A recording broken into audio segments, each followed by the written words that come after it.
చుట్టుపక్కల ప్రాంతాల వారికి రక్షణ కోసం నిర్మించినటువంటి ఈ రిటైనింగ్ వాళ్ళు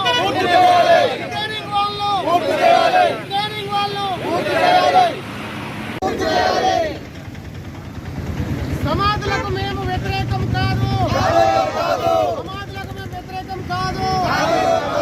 రిటైనింగ్ వాళ్ళు తొందరగా, రిటైనింగ్ వాళ్ళు తొందరగా, రిటైనింగ్ వాళ్ళు తొందరగా. మేము ఏ వర్గానికి, మేము ఏ వర్గాలు సమాధులకు, సమాధులకు రిటైనింగ్ వాళ్ళు తొందరగా, రిటైనింగ్ వాళ్ళు తొందరగా ఆపిన వాళ్ళు, ఆపిన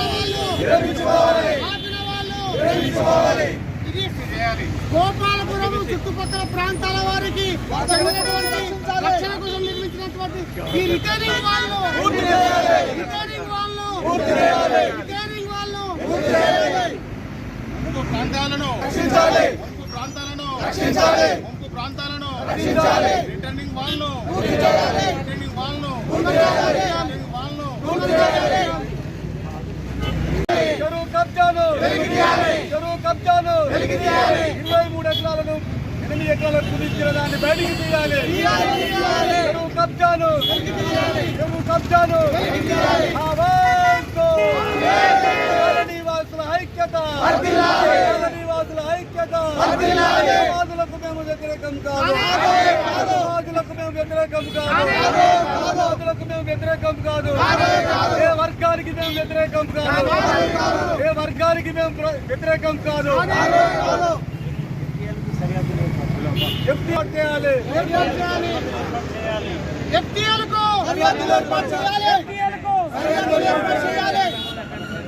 అంటే అంత 2021లో గోపాలపురం చెరువు పరిరక్షణ సమితి అని ఒక దాన్ని ఏర్పాటు చేసుకొని దాన్ని ముందు పెట్టుకొని మేము ఈ చెరువును పరిరక్షించాలి, భూగర్భ జలాలను పరిరక్షించాలని ప్రయత్నం చేస్తూ ఉంటే గౌరవ మాజీ శాసనసభ్యులు అరుణ్ రమేష్ గారు సమాధులకు వచ్చి సమాధులకు వ్యతిరేకం అనే దుష్ప్రచారం చేయడం సరైనటువంటిది కాదు.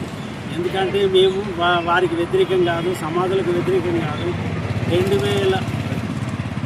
2023 ఎకరాల 10 గుంటల భూమి అన్యాక్రాంతమైనప్పుడు చూస్తూ ఉండి కూడా దళితులకు మరి ఇక్కడ సమాధులకు స్థలం లేదని వాళ్ళకు 2 ఎకరాలు ఎకరమో ఇచ్చడానికి ప్రయత్నం చేయకుండా ఇప్పుడు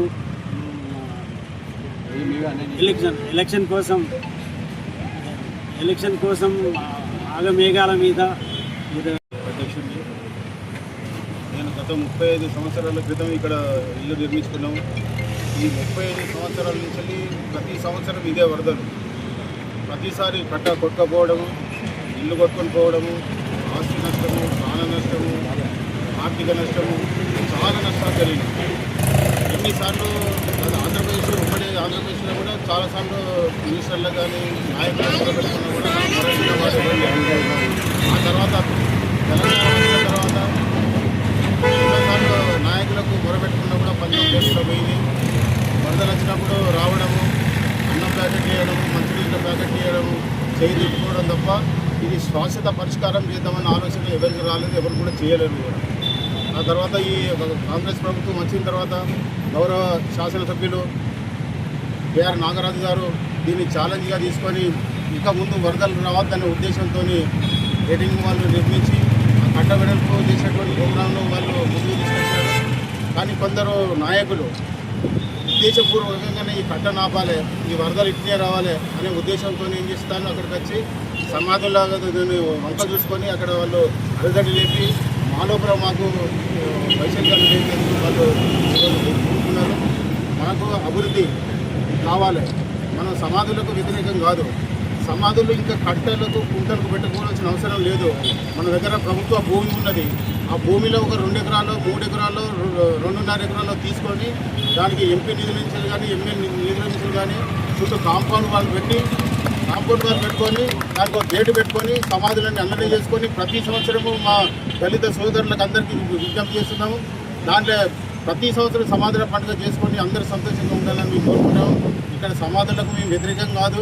కానీ అభివృద్ధిని చేసుకోవాలి. ఈ అభివృద్ధి మాకు కాదు, మీకు కూడా అభివృద్ధి కదా. అభివృద్ధి పథంగా ముందుకు పోవాలని ఆశిస్తూ ధన్యవాదాలు.